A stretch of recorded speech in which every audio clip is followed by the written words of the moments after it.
I'm proud to announce that tomorrow, on the International Day Against Homophobia and Transphobia, we will be tabling a bill in the House of Commons to ensure the full protection of transgender people.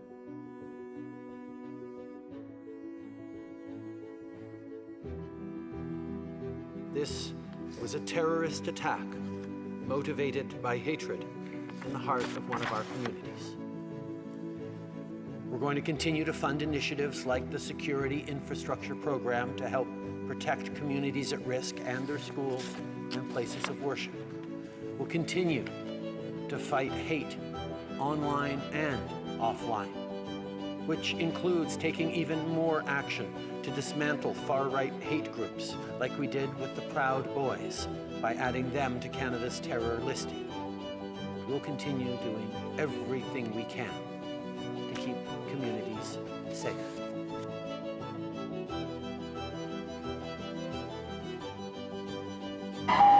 MPs were coming in to vote on the physician-assisted dying bill, many angry that the Liberals had cut off debate.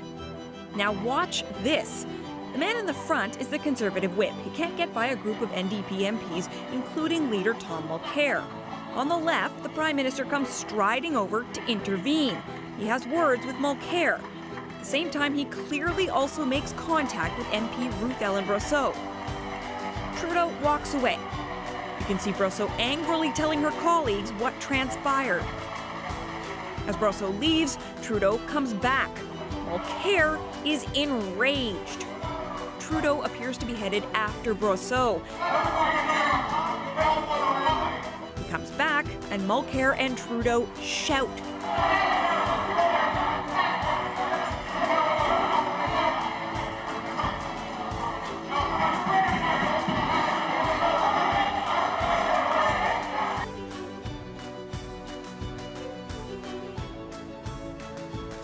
I'm talking about hiring, promoting, and retaining more women.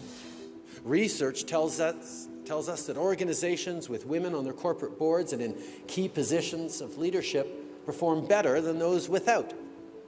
In fact, the Peterson Institute for International Economics just found that increasing the share of women in leadership positions from 0 to 30% translated into a 15% boost to profitability.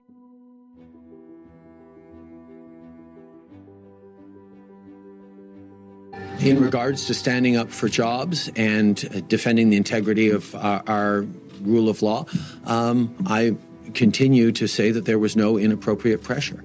Last week, former Justice Minister and Attorney General Jody Wilson-Raybould testified to Parliament that Trudeau and his staff, including his chief of staff, principal secretary, and 2 senior advisors, pressured her not to prosecute SNC-Lavalin, an engineering and construction company that allegedly bribed Muammar Gaddafi's government in Libya to secure lucrative contracts. My response, and I vividly remember this as well, was to ask the Prime Minister a direct question while looking him in the eye. I asked, quote, "Are you politically interfering with my role, my decision as the Attorney General? I would strongly advise against it," end quote. The Prime Minister said, no, we just need to find a solution. Part of the pressure is because SNC-Lavalin is based in Quebec, Trudeau's home province. The company denied the allegations in 2015. The conversations that I had, where they became very clearly inappropriate, was when political issues came up, like the election in Quebec, like losing the election if SNC were to move their headquarters. I want to take this opportunity to thank Ms. Wilson-Raybould very much for her testimony. After Wilson-Raybould went ahead with the prosecution, she was demoted, and a month later, she resigned. So gross and disgusting that this Prime Minister keeps using the pandemic as an excuse for his corruption. Conservative leader Andrew Scheer pulling no punches as Prime Minister Justin Trudeau faces question period, the first since the We Charity scandal broke. The Prime Minister offering no new answers, apologizing yet again for his failure to recuse himself from the vote, but opposition members wanted to hear more than sorry. That's right, Mr. Speaker. Nothing to see here. Just move on. Don't ask any of the tough questions. Tough questions about the relationship with an organization that paid members of his family cash, that took administration fees for running sole source government contracts after breaking their bank covenants and having members of their board resign. Trudeau wouldn't say if he'd appear before either of the House committees looking into the scandal and reiterated that the We Charity was recommended by the Public Service and the Cabinet just ratified the deal. That was the recommendation made by the nonpartisan Public Service. Of course, as I apologized for, I should have recused myself because of the connection with the families, but that doesn't take away from the fact that the Public Service recommended that organization. But apologizing means nothing if the Prime Minister keeps on breaking the rules to help his wealthy friends. The NDP dismissed that apology, alleging the Student Services grant was no more than a payoff to a charity close to the PM, while the Bloc again asked Trudeau to step aside in favor of the Deputy PM. Also on Parliament Hill today, Canada's top civil servant and Secretary to the Cabinet gave testimony on the scandal before the Finance Committee. Ian Shugart says he'll release any emails and recordings between the Cabinet Office and Prime Minister's office, but categorically denied Trudeau had any contact with We. There is absolutely no evidence, no suggestion in anything that I have reviewed that would suggest that the Prime Minister had any interaction with the We Charity in relation to this program. None whatsoever. What about his staff members? What about same issue as far as I know.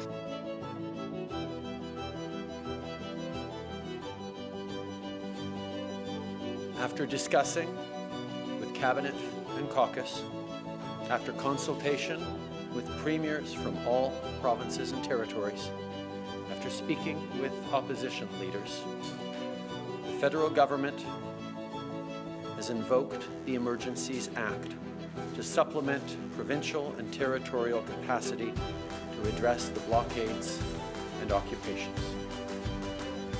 I want to be very clear. The scope of these measures will be time-limited, geographically targeted, as well as reasonable and proportionate to the threats they are meant to address. The Emergencies Act will be used to strengthen and support law enforcement agencies at all levels across the country.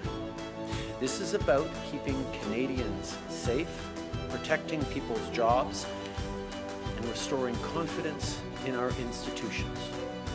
These tools include strengthening their ability to impose fines or imprisonment. The government will designate, secure, and protect places and infrastructure that are critical to our economy and people's jobs, including border crossings and airports. We cannot and will not allow illegal and dangerous activities to continue. The Emergencies Act will also allow the government to make sure essential services are rendered, for example, in order to tow vehicles blocking roads. Finally, will enable the RCMP to enforce municipal bylaws and provincial offences where required. We're not using the Emergencies Act to call in the military. We're not suspending fundamental rights or overriding the Charter of Rights and Freedoms. We are not limiting people's freedom of speech. We are not limiting freedom of peaceful assembly. We are not preventing people from exercising their right to protest legally. We'll always defend the rights of Canadians to peaceful assembly and to freedom of expression, but these blockades are illegal. And if you're still participating, the time to go home is now.